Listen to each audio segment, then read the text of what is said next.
everybody? Welcome to another episode of Orange Grove 55. I have my wonderful panel with me today again, Mr. Vash Sky, host of Freshly Squeezed, and the Disney Family Man 23 down below.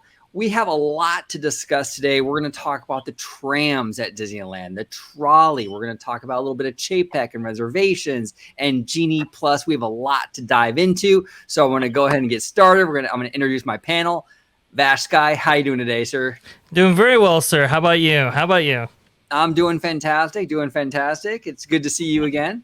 Oh, yeah. Good to see you. It's been a little while. It's been a little while. For those watching at home, I actually was able to meet Mr. Vash Sky and Disney Family Man last weekend at the Disneyland Resort. We're going to do a whole video on that one, but yeah, so it was very nice. Very, very nice. That was last weekend. Very, very cool. It was a pleasure to see you guys there and to meet up. It's the first time we've all met up like that, so that was pretty rewarding. But glad to be back on the show and glad to talk all Disney. Awesome. And Mr. Family Man, how are you doing today, sir? I'm doing good. How about yourself?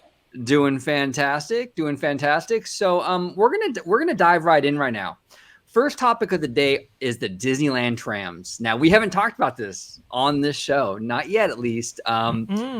Let's dive into this. This is very, very interesting. So since the Pandy, right, and Disneyland reopened in April, the trams have not been operational. And for those of you that know that, if you've been to the resort, you have to walk that mile-long tram route. It's a long trek. But Vash Sky, what are your overall thoughts and musings in regards to the lack of trams at Disneyland? Well, I think it's inexcusable, to be quite honest with you. I mean, it's one of those things, right? They charge a lot for parking. We know that it's $25 a day, whatever. That's a lot. That's up there. And the justification before was, well, they're giving you a bunch of services with that. They're providing you transportation in the instance of the Pixar Palace parking structure or the Mickey and Friends parking structure. You're in a covered structure, so it protects your car and everything like that, and you get transportation to and from the structures themselves. And now you haven't reduced the price, but you've really reduced the quality of service. Right. And that is having it's just playing hell with operations. You're now seeing Garden Walk kind of charge like $35 for parking. You're seeing the nearby hotels charge for parking. You're seeing an enhanced emphasis placed on the Toy Story lot because you're going to get transportation one way or another. It's going to be there because they have to have bus services running. And yeah, I think, George, we both experienced, when the parks close, especially on a party night, and both parks are closing at 11, that puts a lot of strain on the Toy Story lot services and such. And what we're also seeing, which is very, very interesting, the resort has a ECV rental program where if you need an electric wheelchair, you can rent one at the resort. And in lieu of the trams, they now have a rental service kind of depot before that long tram walk. And what we're seeing is now we're seeing those ECVs actually run out, whereas previously that would never ever happen. Only on the busiest of days that would happen. Why? Because people are trying to get around that tram walk. So it's just playing with the operations quite a bit. And that de-incentivizes Disney when they're making more money without the trams. That's de-incentivizing them to ever bring the trams back, because in order to bring the trams back, it's going to cost them money. For whatever reason, there's a lot of rumors, and we're going to dive into this about the maintenance of the trams and the condition they're currently in and what have you. But even if they're perfect, let's just say they roll out the trams and they all work fine, it's still going to cost Disney money because you got to pay those cast members to drive those trams, and it's going to cost them money. So when they're looking at it going, we get the trams, we have to spend money, or we don't have the trams and we make more on those little vehicles, the bookkeepers are probably in no hurry to get those trams running. That is a good point. And I will say, Yeah, if we're being if we're being cynical, that's probably what they're doing. I mean, honestly, it is a cost and benefit ratio, right? What is necessarily benefit or the incentivization to bring them back? From what I've heard, it's really due to a lack of cast members. That's kind of the overarching thing I keep hearing with a lot of the operations at the Disneyland Resort. But when you have like ECVs run out and stuff like that, it does affect people. It does affect people's perception. It affects people's quality of life in the parks. We had run into a woman who needed an ECV and couldn't get one because they had run out. And Wow. it became.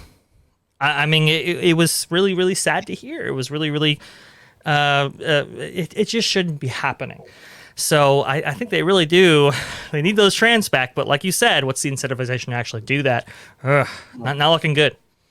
Yeah, exactly. It's interesting, Mr. Family Man. What are your thoughts on the lack of trams over at the Disneyland Resort? You experienced it for a few days firsthand, and I think it's kind of surprising, especially since the Magic Keys just came out. I mean, you have a top tier Magic Key that allows guests to have free parking, 50% off, and the rest you have to pay. So I think it's so funny, and with Disneyland being more towards locals, that utilize the Magic Key, you're essentially having them pay full on regular price for parking, but you're making them do extra if they would have to walk from the Mickey and Friends parking lot. So essentially, you're tired out before you even enter through the turnstiles.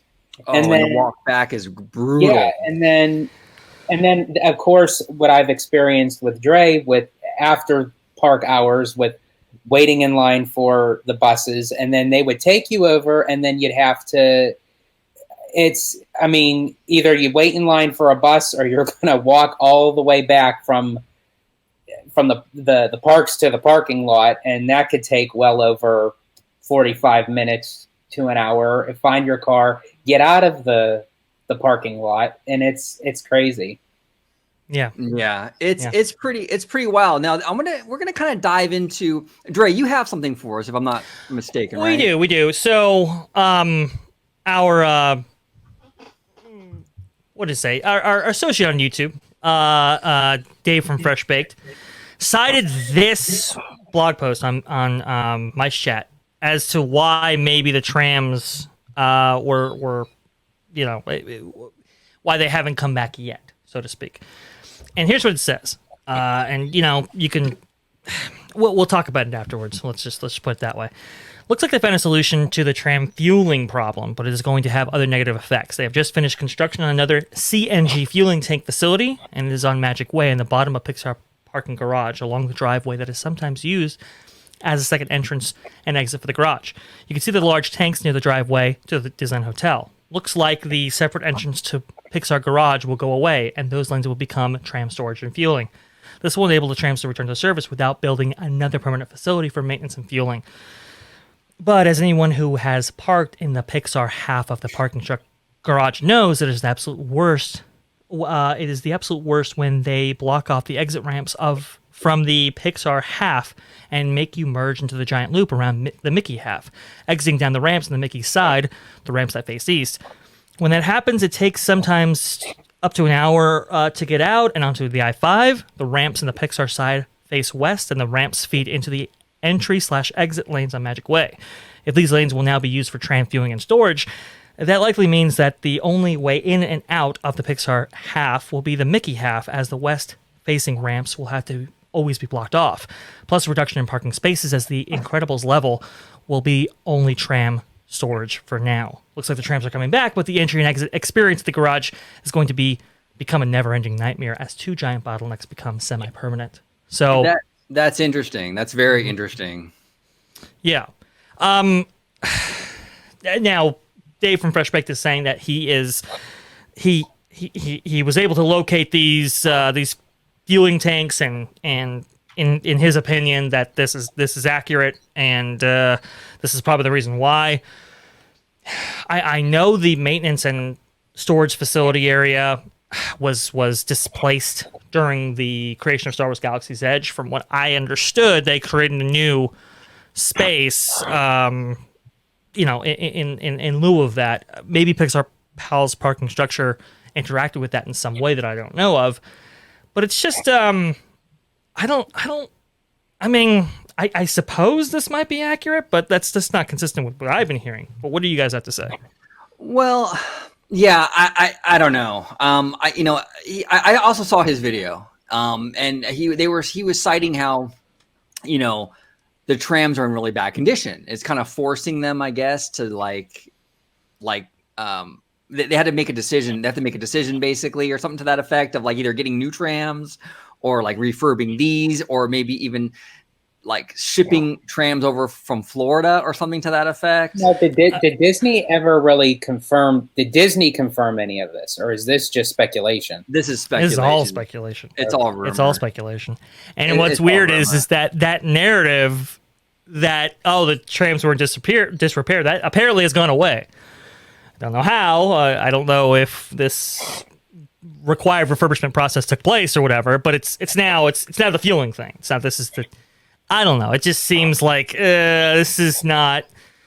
It just doesn't have the best sourcing in my view, and it's just it's just taking a reason that. I am surprised though that Disney, because usually sometimes when rumors fly a little bit too much and it's in the community and it gets a run, sort of like an example with Finding Nemo the musical, where it was said that it was never going to come back, it would never see the light of day, and by 24 hours.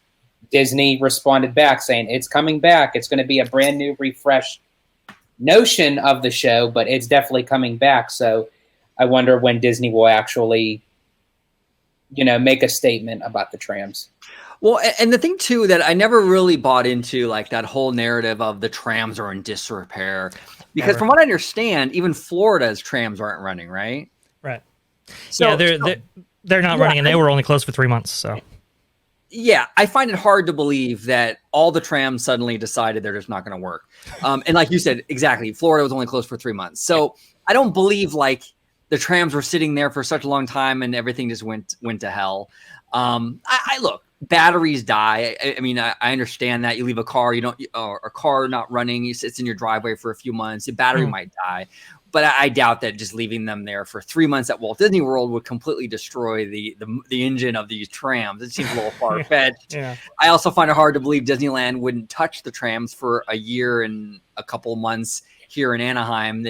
Come on, it's unlikely. So now it's pivoting to this, like what you said, to this whole fueling thing.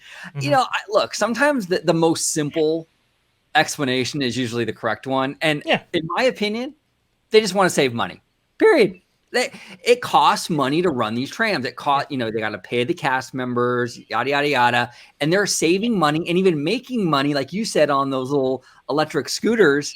They're in no rush. That's all it is. Yeah. No, I think you're somewhat correct there. In my opinion, even if they did want to spend the money, right, it still takes a lot of cast members in order to facilitate the operation of those trams. I believe it's like, all combined, it might be like 2025 or something. So it's quite a bit of output in terms of cast and those kind of resources. And look, there could have been some problems. There could have been some battery issues. There could have been some rubber tubing and tire issues. But again, those take technicians and so forth to repair and stuff like that. So that also could be playing into it. Just playing devil's advocate a little bit. Right. But for me, I think, like you said, it's either a cost issue or, from what I'm hearing, it's just a cast issue. It's just like we don't have enough cast members to go around as it is to get everything back to 100% that we need inside the resort. Why do we focus necessarily on this? It doesn't make much sense. I think it's a little bit of both, in my opinion. You think it's a little bit of both? I think it's a little bit of both. Yeah. It's interesting. It's very interesting. I think eventually... Well, I hope eventually we get them back, but we'll see, It's, I don't know. It's, as consumers, Disney will only get away with what we allow them to get away with. So if we continue to go and we continue to spend money. Could it possibly be that Disney has another priority set for that parking lot? because to put money into something for the trams to be used for the parking lot, but with Disneyland forward, that if they have something kind of planned to turn that parking lot into something, why bring trams back if it's not going to be a parking lot? Possible. I suppose it's possible, but it's not entirely consistent with what we're seeing. At least that's. I mean, I suppose it is possible. I mean, like but speaking like on the line of like saving money, that if they're going to eventually turn that parking structure into something else, in their minds to say, hey, to save a buck, let's make them walk. I guess, but that Pixar Palace parking structure, the whole time it was being created, we had trams the entire way. Right. So what the trams provide you is this kind of modular system that can kind of shift around. You can shift around it to allow and facilitate for things like that, right? You don't have like a set track or whatever that you would have for like a Skyline or a People Mover or a monorail that you have to kind of constantly displace and stuff like that. It's just kind of like this thing that you can roam around freely kind of thing. So maybe it possible, maybe, but that's not quite what I'm hearing nor seeing. Might have to pay extra for a lightning pass. Oh, that's don't give them ideas. Could you imagine if that's what it was? If they're waiting to roll the trams out because it's going to be like some paid service going forward? That would be insane to have to pay for parking and then immediately right after to get on a tram and then pay. Man. That's crazy. Because what they could do, and I probably shouldn't even say this because God forbid someone from there is watching and then they get this idea. But I could easily see them adding benefits to certain magic keys, right?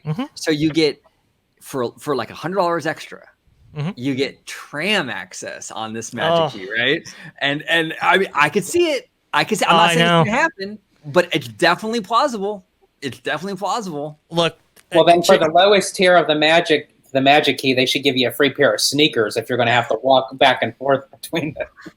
All right, well, that's not so bad. no, but Chapek said, monetize the parks any way you can, leave no stone unturned. Look, at this point, man, I don't think anything would surprise me. This is crazy because the trams were a byproduct of the Pressler era. Even Pressler believed, let's, this is quite a bit of a walk. Let's give him transportation to do it. And it's like, man, the Chapek era might monetize trams. Oh my God, who would have thought? But like you said, it wouldn't surprise me. I think personally, dual monorails, man, like the old Westcott plan had. Yeah. Monorail for Eastern Gateway whenever that comes about, and People Mover. Yeah, dual People Mover. That's what I meant to say.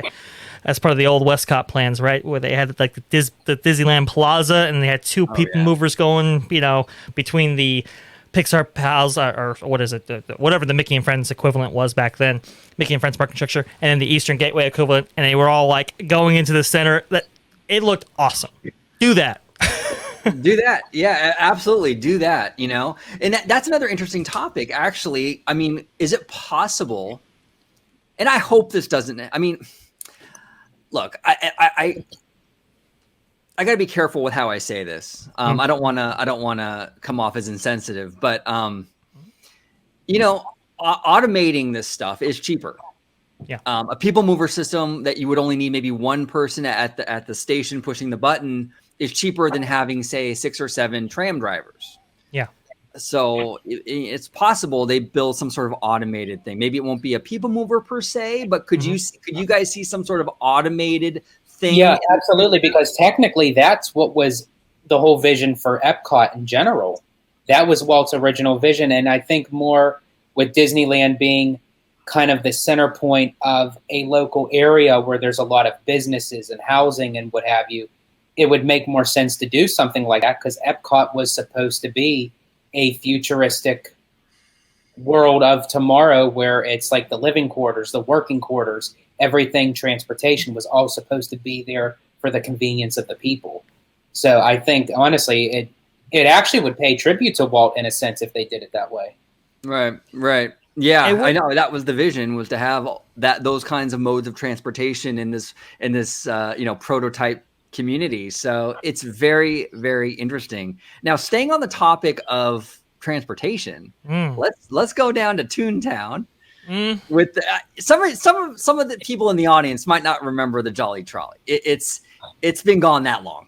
If you're like, I don't know, in like 25, early 20s, you probably don't even remember it. But ToonTown used to have a trolley, and it would kind of sway back and forth and go down. It was actually really cool. It was very short-lived, but Dave from Fresh Baked, again, he had a video on this about how the Jolly Trolley, believe it or not, is sitting backstage, refurbed, ready to go, waiting to be put back on stage. Dre, I know you watched that same video. What are your thoughts on that? I did. I would like to see the sourcing on this one. This kind of caught me by surprise. I'm like, the Jolly Trolley again. They can't refurbish the trams, but we can refurbish the trolley. This is quite interesting. I gotta delve into this more. Look, I think we had a conversation about Mickey's Toontown and the future of it and stuff like that. And my thing was, hey, take the Jolly Trolley tracks out and create like medians, planters, and so forth to kind of because it's kind of barren between the buildings, right? Kind of increase the foliage and horticulture in the area. But Dave from Fresh Baked is reporting that they're going the actually opposite way and bringing the Jolly Trolley back. And honestly, if you're not going to get rid of the if they're not getting rid of the tracks, maybe it is possible that this Jolly Trolley comes back. I believe you said it on Twitter when we were having this discussion before the show that they would have to get rid of the swaying feature. I would agree with that. I don't think that's a feature that's coming back. That's operational problems, obviously. But look, we do have a trolley in Buena Vista Street. Well, at least we did. But that was a successful implementation, right? It did work, right, even with as many guests as that entrance sees on a regular basis. So can something work in Mickey's Toontown? I think it actually could. Yeah, interesting. What do you think, George? The Jolly Trolley coming back? I would hope it would come back because I actually never got to physically experience it for myself because I was a late bloomer with Disneyland. But I mean, I definitely seen a lot of photos and a lot of videos, of the Jolly Trolley, and I've always wanted to experience it. So I think it would actually benefit Toontown because now that they're actually considering on still keeping the land after we find out about Mickey and Minnie's Runaway Railway, I think it would be a nice little kind of update to the land itself, to kind of refresh it and, bring it new. Yeah, no, absolutely. I agree. I would love to have the kinetic energy back. I mean, it would be great. I hope what the rumors are, what Dave is reporting is true, because I think it would be a great addition to the land. Now, Dre, you do have the Fresh Baked video on deck, right? I do. Playing it right now. There you go.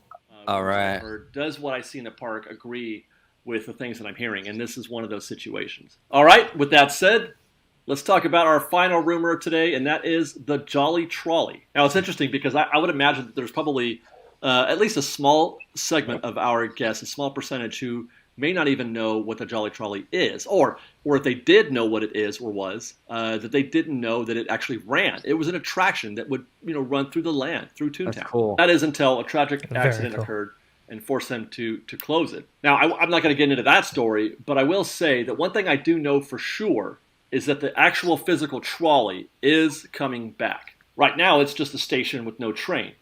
It was being used last as a DVC sales kiosk. I remember that. Before that, the trolley was there, but it was permanently parked, and it was just used as a photo op or for a place for people to sit down. But I can confirm that the trolley has been going under an extensive refurb, new paint, etc., and it looks great. It's just sitting backstage, waiting for its opportunity to go back on stage. The only question is, did that refurb include making it operational? Would Disney make it operational? The tracks are still there, of course, and all it would take is just a little bit of planning, a little bit of effort to make it safe again for everybody. And it would be lovely, I have to say, to be able to see the Jolly Trolley running again in Toontown. It would go a long way towards making me feel like I want to go to Toontown again. Yeah, and shout out to Dave. He does great work. You guys should definitely check him out and subscribe if you aren't already. He does amazing work. really good guy, and I'm a big fan of his content. But the thing here that's interesting, actually, that when he was talking, I kind of was thinking about this. Mm-hmm. One thing in this equation that we haven't really discussed is because of Mickey and Minnie's Runaway Railway, this area is getting an infusion of cash. Oh yeah. So, like we talked about, like, well, why don't they fix the trams and focus on that instead of the trolley, which I agree with you, that should be a priority. But maybe that's the reason why this is getting done first, is because they have that budget, that cash flow from the e-ticket, and some of that is maybe being put towards like kind of, beautifying the area. Is that possible? Oh yeah, I think that is very possible. We're seeing a lot of work on the kind of entrance tunnel for Mickey's Toontown right now. Yeah, at first, we thought, oh, okay, it's going to be a paving project, and it is. But then the whole planter beside Small World leading to Mickey's Toontown has completely been wiped out, and it's a pile of dirt right now, which is quite interesting. So that in itself is a little bit more extensive than we may have originally realized. Also, too, the gates that used to close off Toontown at night for the fireworks have been completely removed. They're not even hinges by which to put gates on. So it's like, okay, well, is this going to be open at night now? Is that why, So we are seeing a lot of changes. We are seeing a lot of operational changes to this area, a lot of, placemaking and so forth. Look, if you're not going to get rid of the tracks, hey, the Jolly Trolley potentially returning, I mean, maybe. I don't know. But I think you're right, though. I think they might be diverting funds towards areas of the park that are in most need and have the most potential, while also taking things that might not be operationally necessary, absolutely necessary to run the park away from them. So I think that's what we're seeing. Yeah, and it's crazy. This is how, and I think I mentioned this to you today, Dre. Like, I can't predict Disney anymore. Like, I used to be able to kind of get a good idea or good sense of like, okay, this is what's going to happen, or get ballpark, I don't know what the heck is going. Like 2 years ago, I would have told you this land would have been gone. It would have been bulldozed and would have been Star Wars. Sure, yeah. Right? And now we're talking about the Jolly Trolley coming back. It's like, what universe do we live in? It's a very strange one, that's for sure. I think ever since Chapek kind of took the reins, and especially with everything going on with the Pandy and stuff like that, I mean, it has changed their philosophy. They are prioritizing different things than they would have in the past, and that's why I think all of us have kind of been off our game in terms of our predictions, because it's like, wow, I would have not seen them going this way. It's very interesting to see what prioritization that they're placing on some things that maybe historically they haven't, and what prioritization they're placing on other things that historically they might have. So it's very, very interesting and fascinating.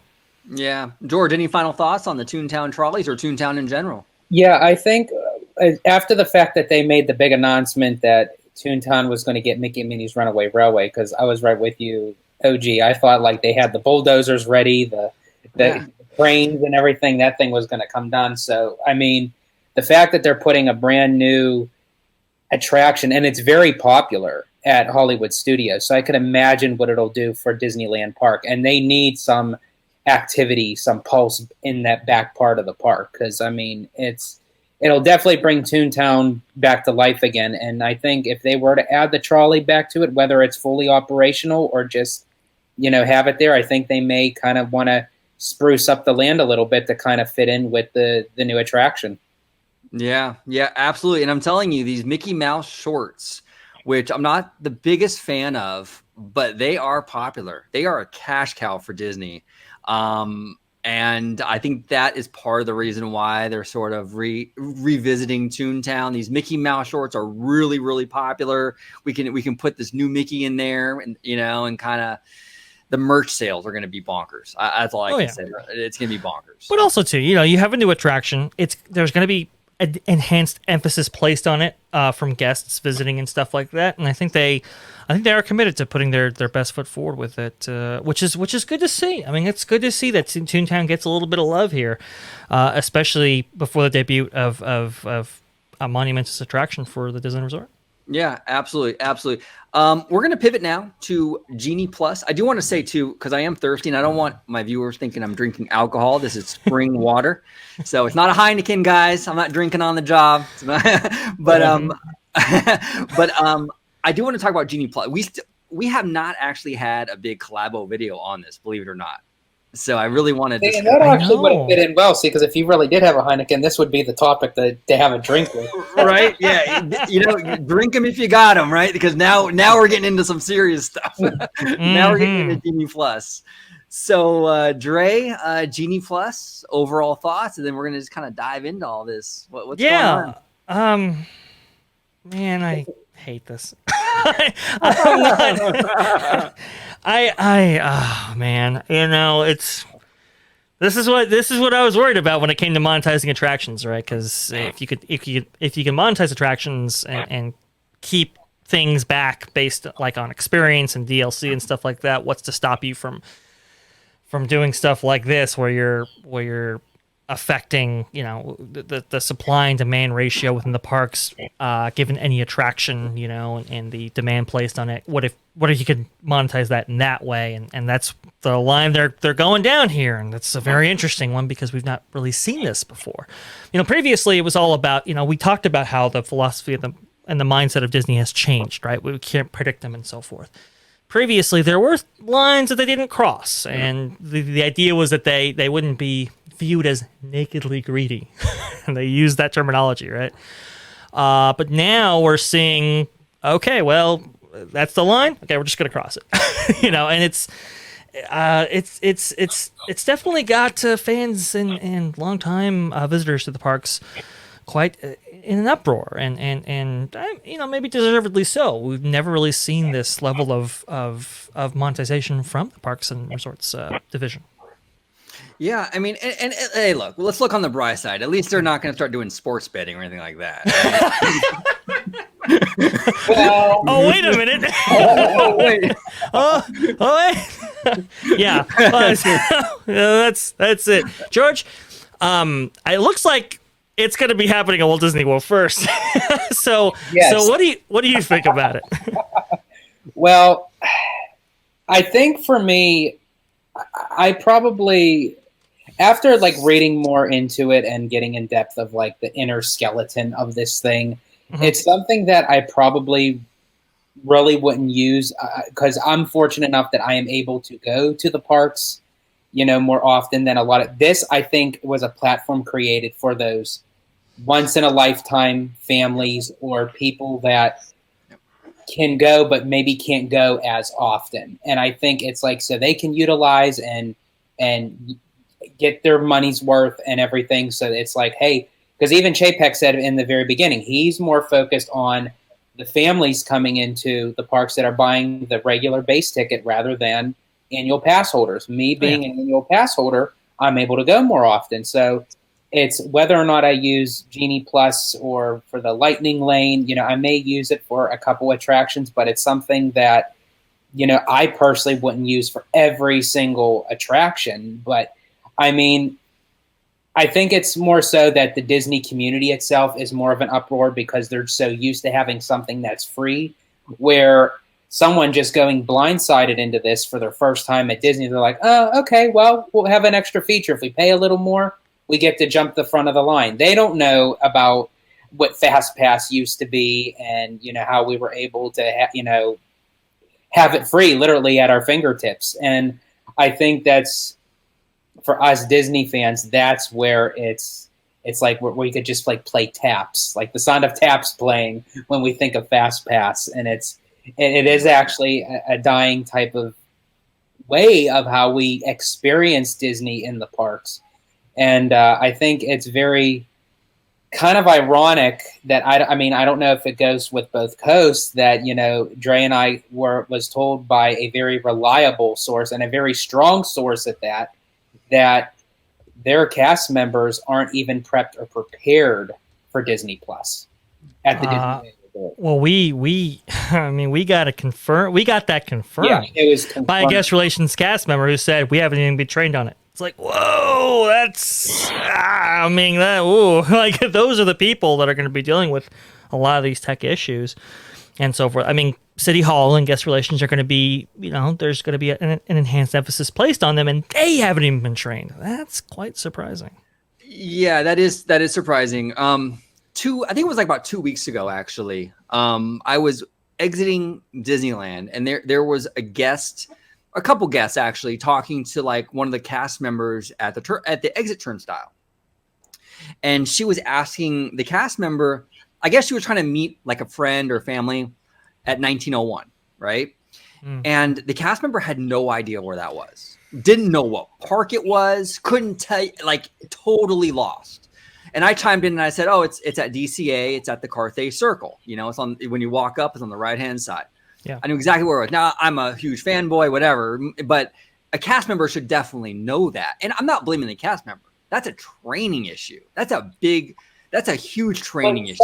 Something as big as Genie Plus, you would think they would have already been trained, before that after they had a set date for this to be ready. Now, as far as with Walt Disney World, they said it would be up and running by the 50th, which is October 1st. Now, October 1st is right around the corner. A couple days away from that. But yeah. No one, I mean, we haven't heard boo. It's like, what's going on? So it makes me wonder that after we actually got that clarification from that cast member, could that be for both coasts? Because they're going to run into situations. These cast members have to be trained to handle large amount of volume of guests going in there. Because I actually got to experience it with Rise of the Resistance. The second I set foot on the vehicle, it moved 2 inches, ride shut down. Ride was completely down. And that's going to be an issue. And I wonder how they're going to handle that. Because when you know what, OG? And the funny thing is, the second everything shut down, out of every single person that was in that ride vehicle, you know what the first thing that they mentioned was? How is this going to work with Genie Plus? Every single person mentioned it to the cast members. They couldn't say nothing because they didn't know what to say. They're not even trained. Right, because they've already said that there's gonna be this feature in Genie Plus that you'll be able to pay for guaranteed access to rides like Rise of the Resistance. So individual attraction selections. Right, individual attraction selections. So you pay for this, and then it shuts down. What do? Do they refund your card? Do they just hold it until you get off the ride? And then that's what I'm thinking. I'm thinking they really should do a pending process, because if they charge somebody, and for how many attractions that you purchase, that pending, I mean, to reverse that takes 7 to 10 business days per transaction. Could, yeah. That's gonna be a real nightmare. That's gonna be a real nightmare. Man. They got to figure something out with that. What they should do is actually have some sort of like monthly payment thing that you get charged for, like on a monthly basis for that feature. So it's not per time. It's more like you get it for your monthly, I mean, I would think Disney would have some sort of way of saying, hey, you know what, we have to consider, not to be negative, but we have to consider all these possibilities. I'm for sure Disney had taken this conversation. I would hope so. Have they though? That's the thing. We seem to be putting trust in Disney on certain things, and maybe that trust is not well warranted, at least right now. And that may be the fine print. You purchase it at your own peril. Ride may go down, and that's tough luck. That could be the fine print. Yeah, I mean, yes, you can put anything you want in terms and conditions, but that doesn't stop people from being pissed off, Oh yeah, and I think, the wheels are gonna fall off this thing. I'm just like, there's so many scenarios by which, failure is an option, and what happens to the frontline cast members that have to deal with that? What happens to these guests that have to deal with that? It was interesting to go back to the training issue and so forth. When Disney Genie Plus and all that were announced, I broke it down with a couple of guest relations cast members. And we were all trying to like figure out how this system worked because it was inconceivable at that time. As you know, information has come out and so forth. It's provided some insight, but not much. And those guest relations cast members were really like they were kind of stressing out about it because this was going to be a huge change, and they still haven't gotten training on that. And like you said, OG. They haven't been training cast members in the parks working right now for basic operations that, have been in the parks for years, like 1901, for example. And now you want to place this brand new system on this when we're still figuring out Magic Key, when we're still figuring out all these other systems that they've been placing on the the resorts since they've opened. I mean, this is a lot of changes, and it's a lot of changes all at once. It is, and I would bet dollars to donuts that. The reason why we were all shocked that the annual pass program was as similar as the old system, we really were shocked how similar it really was. There really wasn't that much difference. Yeah. And I bet you, Dre, that you're onto something in terms of like, there's a shock to the system. Yeah. And Disney looked at it and probably thought, okay, look, we're going to be introducing this new thing, Genie Plus, which is going to be very different. It's going to be a lot of new, gadgets and gizmos aplenty, right? Yeah. And we don't want to. But after it's done, a lot of people are going to be saying this is a bunch of who's its and what's its. Yeah, exactly. And maybe they figured, hey, you know what? We're gonna simplify Magic Key to kind of let Genie Plus do its thing. Because if we did both, if we had huge changes to the annual pass program and we're introducing Genie Plus, it's just too much of a shock to the system. That could have been it. That really could have been it because I remember at the time we were very shocked about how streamlined this new annual pass system or key holder system actually was, and obviously they adopted that at Walt Disney World. It's interesting.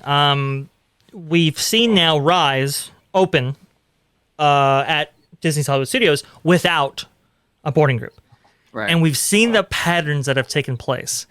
And, somebody, our dear friend, Wildest Ride, actually, called it out and said, hey, I think Vash was on to something when it came to supply and demand and this kind of artificial scarcity, creating this enhanced demand, right? As soon as Rise became open to the public, and free of the boarding groups, we saw those wait times really plummet. It took a while. Obviously, it debuted, but as the days have progressed, we've seen less emphasis placed on that attraction, and it tells you, like, wow, these systems that they're implementing, they really do have a big effect on guests' perception, on guests' patterns, and so forth. And I think that's what they really wanted to figure out with Rise before they inevitably monetize it. Yeah, exactly. This is a great point, Dre. This is all test and adjust, and I'm betting that like a lot of this stuff is going to fail. A lot of these features are not going to be popular, or they're going to get a huge influx of complaints, and they're going to inevitably take out some of these things and remove them and replace them. There's going to be a big test and adjust period. There has to be, I mean, from what I understand, they've been very bullish. They've been very bullish on this stuff, and if there is a test and adjust, it'll happen slowly. And if we do see systems on board that people don't like, they'll be whittled away very, very slowly. I would think, because I mean, in Disney right now, they think this is like the best thing ever. I think this is like this will revolutionize not just operational and consumer sentiment, but also for the shareholders. And that's how they kind of use that for Walt Disney World, because they just now made Rise where it's a regular standby line. So right out of the gate, the standby line for Rise was like 110, 120 minutes. So what a nice little cash grab that Disney could say, well, here, we're going to prove it to you. We'll make it a regular standby line. We'll remove the boarding group process. You could stand in line all you want. But remember, we got this little app coming out called Genie Plus. You just add a few more dollars and you get to magically go right into the queuing area. So, yeah. I mean, that's a nice kind of little, shove in the face, so to speak, of, Disney saying, here's our product, try our product, use our product. Right. And Right, exactly. we saw this with the Indiana Jones test at Disneyland Resort, right? Remember, it was, where we're going to put this queue? Let's do a virtual queue. And we saw the demand just skyrocket. And it's like, that's it, the indie effect. This kind of artificial scarcity that they create, when you place something behind a barrier, when you gate it behind a process, the additional demand that comes out of that, and you can monetize for that. And I think we're seeing the kind of the opposite of that happening with Rise. There's definitely an effect here that they are they got a lot of levers that they can turn to increase demand. Yeah, they're playing with it. They're playing with it. They're beta testing a lot. They're trying to see what they can do. Yeah, you're right. Create the scarcity and then sell the solution. Yeah, exactly. Now, from a business perspective, it's freaking brilliant. I mean, if I was Wall Street, if I was an investor, I'm thinking, oh my gosh, this Chapek guy is like a genius. This is fantastic. But as Disney fans like us that regular the parks, that just love these places, it can be a little disheartening, to say the least, because it does, impact your experience. And, I don't know. We'll see. We'll see what happens. They've built this mousetrap, and it makes you feel a little bit dirty that they're doing this. But to be honest, folks, they've been doing stuff like this for quite a while. Yeah, no, they have. They really have. They really have. And it's kind of ironic that the main mascot is a mouse, and they set a trap for him. So. right. It's a mouse setting a human trap, I guess. Right. Mm-hmm. Mm-hmm. That's there ironic. we go. But this actually segues perfectly into our next topic, which is the reservation system. We're going to talk a little bit about that, talk about how it's working, how it's, it's been a few months now, and Chapek, I guess, made it, his customer focus kind of, agenda I want to discuss too. So Dre, I'll start off with you. What are your thoughts on reservations and Chapek's customer focus kind of approach to these parks and what have you? So I got a couple of quotes here. I got a few things to say about it, but all right. Let's see. He says this. Okay, this was at Chapek had remarks at what was the Goldman Sachs Communicopia conference.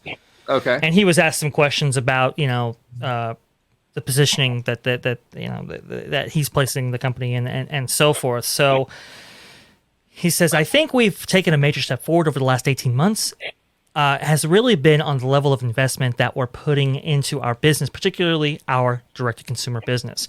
And that takes the form of two different avenues. One is increased investment in our content, but also market expansion. And for the parks, he says, for the parks, we use the opportunity of the parks being closed, a horrible thing, but we didn't let that opportunity go by so that we could reconceive our whole park experience in terms of maximizing the guest experience while at the same time increasing our return to shareholders. So given the cards we were dealt and some of the challenges we faced, we're really just pleased with how we emerged, because our goal was always to emerge stronger afterwards than how we came into this. He says consumer focused, consumer driven is going to be their mindset and philosophy going forward, right?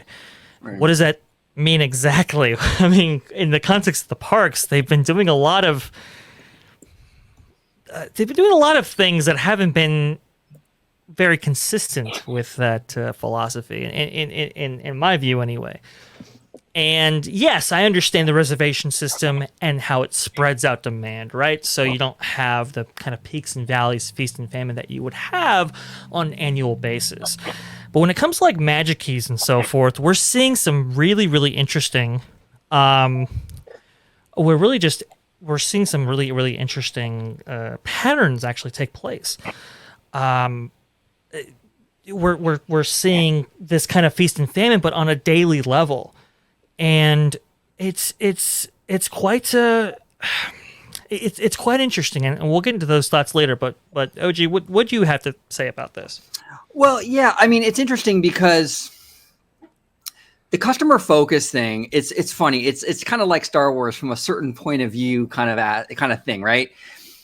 Chapek and a lot of these business oriented guys, they think like, well, we're allowing our guests to make reservations and reserve a spot for the park and reserve a spot for the attraction. And on paper, it sounds great.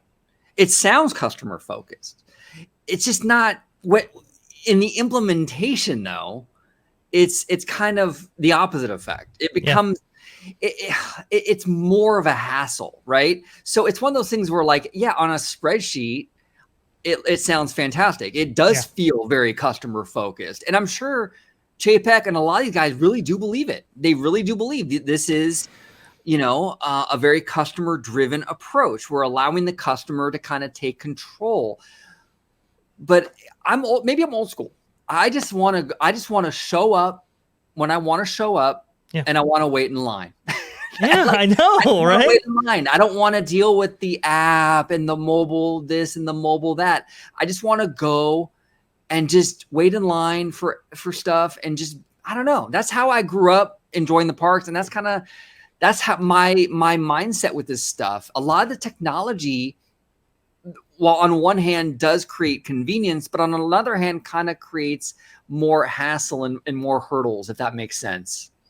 Well, yeah. I mean, they are having people go through a lot of hoops right now. And remember when Chapek said, "Hey, our guest satisfaction surveys, they've never been higher." And remember what I said at that time? I'm like, "Uh-oh."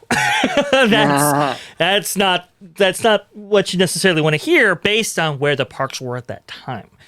Remember, we had no parades. I mean, we still really have no parades unless you go to Oogie Boogie Bash.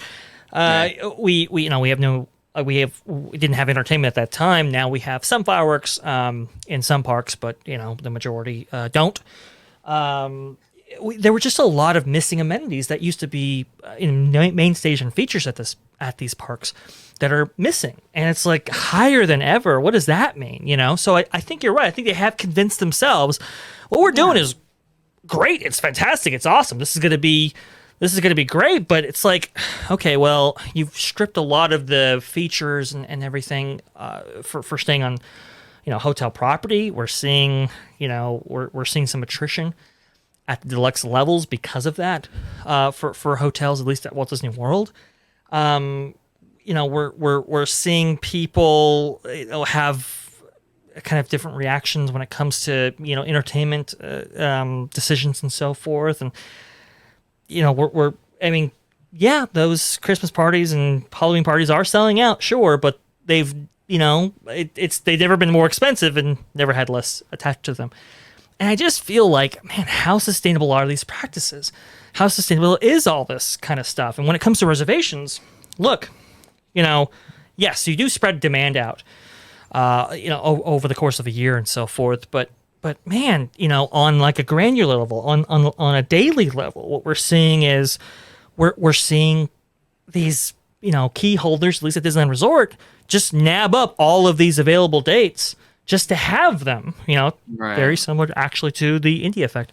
But we're seeing them grab up all these reservations, cancel at the last minute, and then maybe they have a reservation that day. They go that day, and they only come for a few hours. But meanwhile, somebody who wanted to go for an entire day gets left out in the cold.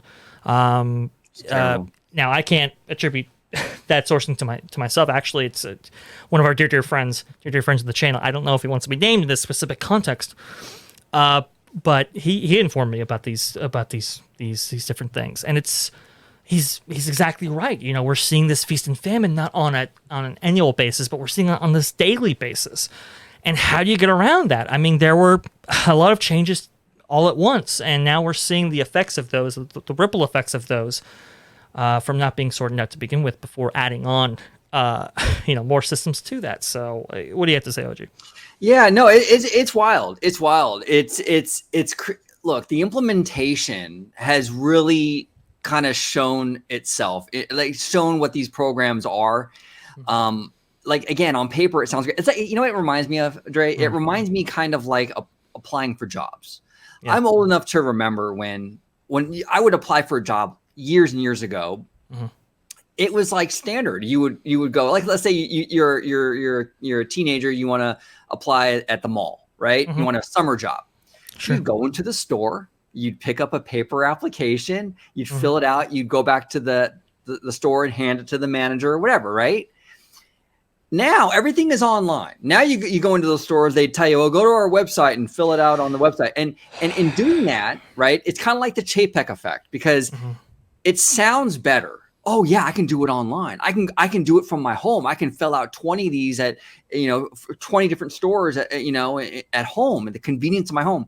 But it's worse in implementation because what happens is the old way was better because when you filled it out and you went back to the store and you handed it in person, you had that connection. The manager saw you, got your energy, you could talk, vibe a little bit. Your chances of getting that job was actually better. Now you're a number. Now you're thrown into some database and your resume probably won't even be seen. It probably goes through some algorithm, right? Yeah. Yeah. And that's what this reminds me of, where it's like in theory, it sounds great. Oh, I can reserve a spot. I'm guaranteed a spot. I can do this. I can order this. But in implementation, it's not good. It actually hinders and creates more problems than benefit, Oh, yeah. And, our mutual friend actually commented on this. It's like, look, this is a problem of their own creation with the influx of annual pass holders that we've seen for the last, I'd say 13 years or so, right? And this was their way of handling it, and that created even more problems. And it's like, you're not getting to the root of it, which is the accessibility of these passes through these monthly payments being why we're seeing the inflated annual pass numbers that we have been seeing, for so long. And until we solve that issue, every which way around this, I mean, you're just not going to get to the heart of the issue when it comes to straining the capacity on the Disneyland Resort as a whole. And when we went this past time, like I said, we all met Sunday. I almost didn't get in because I didn't. I don't know if I mentioned to you guys on the day, but I almost didn't get in because the parks are booked. Parks are booked solid on that day, and I can't really disclose what actually happened to get me in. But I mean, we would have been out of luck. And later on, I think we spent something like maybe $450 at Blue Bayou, and it's like that sale wasn't going to actually take place had we not gone in.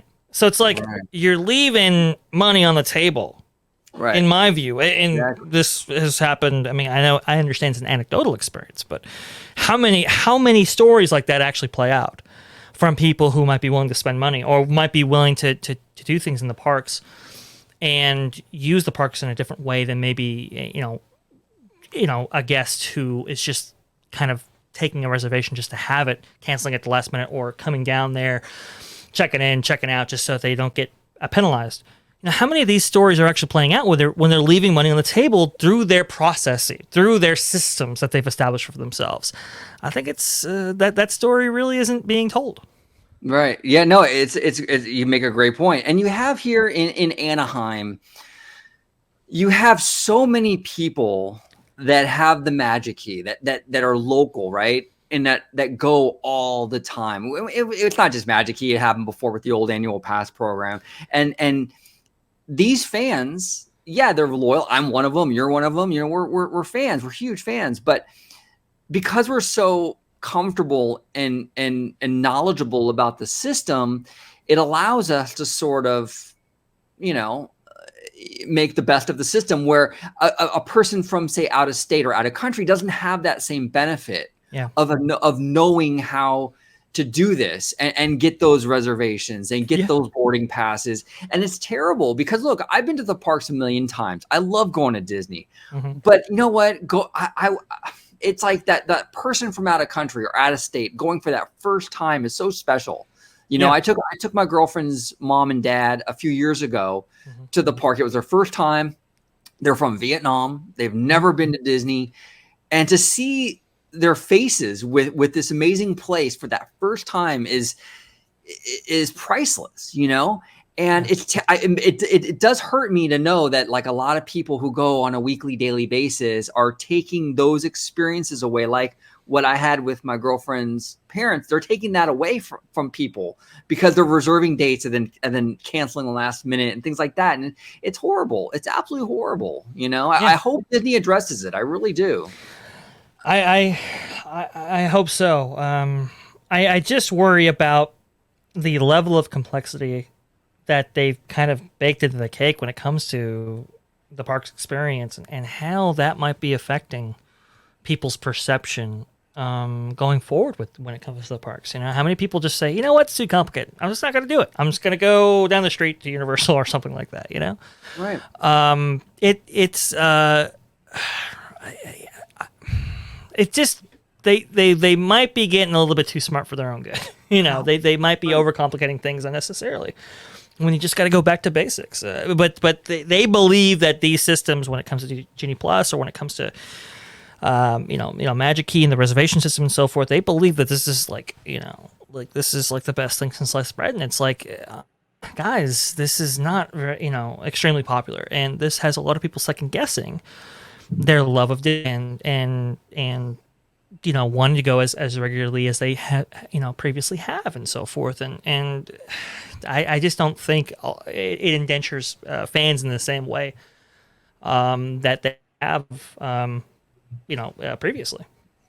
Well, and it's very interesting because Disney in the theme park industry, they really are the trendsetters. You know, usually you see it all the time when Disney raises prices, Universal will soon follow, and then Knott's and SeaWorld, right? It's usually Disney starts it, and then they all kind of follow after. They definitely set the trend, right?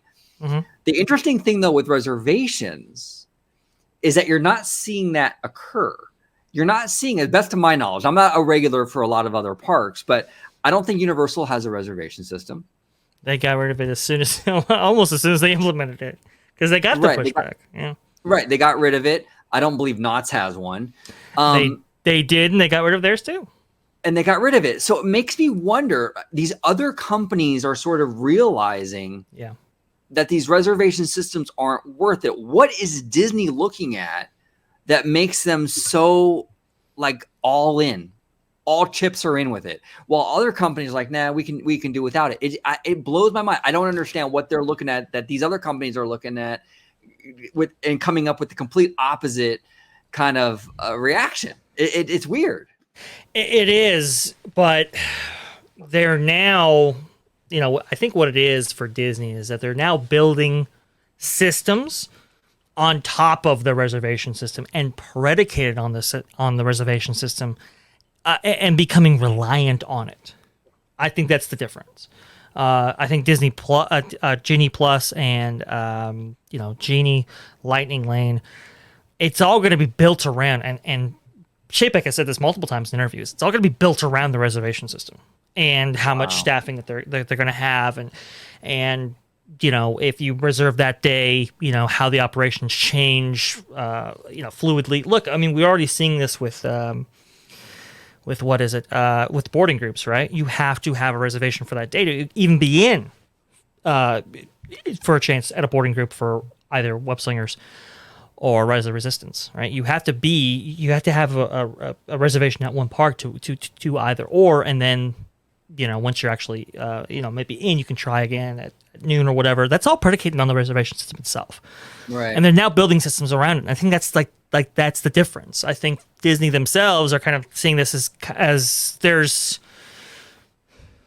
the potential in there that they're seeing outweighs a lot of the costs associated, not just with the actual monetary costs, but the actual costs to the guest experience and that guest surveys and satisfaction results and so forth. I think they have convinced themselves that this is going to be amazing. Look, we're seeing like how do we categorize him? Well, okay, Andy Castro online at 20. I think it's 21 Royal Street. I think is his Twitter account name, right? He was just saying how, he has to bring out the Disneyland app just to take advantage of his parking, when going to and from the structure on that day, right? And how it like glitches out and he can't get access to it when he needs it. And it's like, you know, you're going to be building systems on this kind of IT infrastructure that you have, and you haven't even gotten that sorted. But the only way you can actually get the parking for that day is if you have a reservation in advance. So even those kind of things are predicated on these, I know, on these systems or the reservation system, and it's just, man, it's just become a very complicated process. It's become overly complicated, and we're starting to see that in the public sentiment surrounding it. And what happens for older guests, older fans? You know, I mean, you know, you try to explain to your grandmother, you know, Google or you know, Twitter or Facebook. It's hard, you know, and it's like imagine all of this. Imagine, you know, an elderly couple wants to just have a day together at Disneyland. How would they even go about it? They wouldn't even know where to begin. Between the phone app and the reservation system and the mobile ordering, they'd be completely lost. Well, I mean, so you've met my parents. My mother, and she can figure it out. Because she tracks this stuff every day. I mean, she really does ingratiate herself into Disney parks in general, right? I mean, she really, you know, keeps up on it. But my father has even admitted, like, I'd never be able to figure any of this out. Wow. I'd never be able to figure out, you know, all these systems to go if I want to go by myself. And I just think, like, wow, if he's saying that, how many other people, like you alluded to, are in this position, like, where it's like, I just can't figure this out. And then it's like, just to get like a boarding group for like Rise or something like that, the steps and processes by which you have to go to do that is unbelievably complex. I think if you go on my Twitter, I was responding to somebody, I think it took me like 6 or 7 tweets just to kind of like, here's the steps that you should apply when attempting to get these things. I mean, that's the level of complication just to ride a ride. I mean, it's like, how do you explain that to somebody? And then you have Chapek going off there, hey, highest satisfaction survey results ever. It's like, I don't know what surveys you're looking at, pal. Right. That's not what I'm hearing from inside. Right. Yeah. It's interesting. I'm old school. I want to just walk up, show them my pass, and just walk up to the window and order food and walk up to the line for an attraction. I just want to do that. I don't want to have everything mapped out. I don't want to have. Sometimes I don't know what I want to do. Yeah, like, I'll be honest. I'll go to the park and I don't know what ride I'm going to go on. It's a lot of it's on a whim, you know. Yes. And I don't want to overly plan stuff. I don't, like, obviously it's different for me than someone coming from out of state or out of country. But it's just like, it's crazy. And this is what Walt Disney World has been going through for years. And now it's finally come here. And it really is putting this downer on this. I mean, even if I wanted to go down to the parks this weekend, let's just say, I couldn't because they're all booked out. I don't even have a chance. Even if I have cash in my pocket, it doesn't matter. They won't take you if you don't have a reservation. It's like, God, it's like, I mean, this seems antithetical to the business model that they've had for so long. That worked okay. It wasn't perfect. Obviously, there were improvements that could be made, but it worked okay. And now it's like, man, it is so complicated. I mean, think about when the parks reopened, like April 30th, right? And they were complete, like just only mobile order for all the food. And you see what hell that was to them. I mean, that's where they want to go. And it's like, clear, you weren't ready. I think you acknowledged that you clearly weren't ready. But we're gonna jump, head first into something like Genie Plus before we even crawled. I mean, it's like, this is insane. It's too much. It's too much. And I'm hoping what happens, Dre, is that I'm hoping that when they implement Genie Plus and they get it going, that there is that test and adjust period where they do look at it and go, okay, we're getting a lot of complaints about this element of it. We'll go ahead and roll this back, and we'll, adjust it and kind of craft it into something that really does work. Yeah. Again, I'm being enormously optimistic here, but I really do hope that's the kind of approach that they go with this, because I just think there's going to be a lot of problems with this stuff, and it's just I think it's a mess, and maybe for younger people, Gen Xers and stuff, like they're more tech savvy, and maybe they prefer this. I don't know, but for old fogies like myself, I don't like it. Right. Well, and the other thing, yes, Gen Xers are maybe younger millennials. Sure, maybe like this is the route you go. Or Gen Z. I'm sorry, is it Gen Z? Yeah, I think it's Gen Z. I think it's Gen Z. Yeah. Gen Z. Look, man. I get those two confused, Gen X and Gen Z. But I think it's Gen Z. Yeah. I think it is Gen Z. I think it is Gen Z. Sorry, I understand we're boomers. Got it. Okay. Okay. But no, look, they might be familiar, and I'll say I'm pretty familiar with their systems and so forth. But let's be honest here. Those older folks, they're the ones that are going to be spending money on vacation packages and doing big trips for the family and stuff like that. And it's like, you're pushing those people out. Is that really a smart thing to do? I don't know. Maybe their internal data suggests that it is. But we've seen, like with mobile order and stuff like that, where these systems can go haywire, and they can operationally make for a very bad experience in the parks. So I just, there is potential for Genie Plus to kind of be this, because we've heard before, right? Like Fast Pass, people were like, well, if we just got rid of Fast Pass, and we've seen this with Disneyland, especially in Walt Disney World, where if you got rid of Fast Pass and you didn't bifurcate the lines like you do, how consistent these lines actually move, and how fast these lines, you can get through them quite easily, because you're not like, we're going to have this many Fast Pass go, we're going to have this many standby go, and stuff like that. So we've heard like the outcry of, hey, if you get rid of Fast Pass, operationally it'll be so much better. This does sound like kind of like this middle ground, where it's not full Fast Pass, but it's not full, standby. And if you purchase per attraction, maybe that places less emphasis on these systems in a way that Fast Pass really couldn't. Right. There's potential upside here. Right, absolutely. But I just worry about their restraint when it comes to that, right? Right. Yeah, exactly. There's restraint. Are they just, exactly. Once the floodgates are open, it's off to the races. That's it. So it'll be fascinating to watch and see. Yeah, and look, I mean, I hate to sound like what's that guy, Alex P. Keaton from Family Ties, right? But the market will dictate, It will. The market will dictate. I mean, what we buy and what we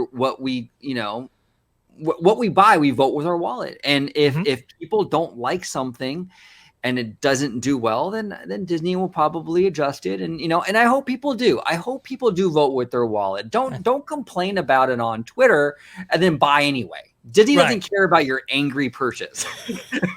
Like we've heard that before on Twitter, where it's like, I'm so upset, but I'm gonna spend the money anyway. It's like, that doesn't accomplish anything. It doesn't accomplish anything. They don't care. They got your money. You can be as mad as you want. Bob J. Peck, he's winding off his tears with his with his cash wad, right? It's like, yeah, I'm sure.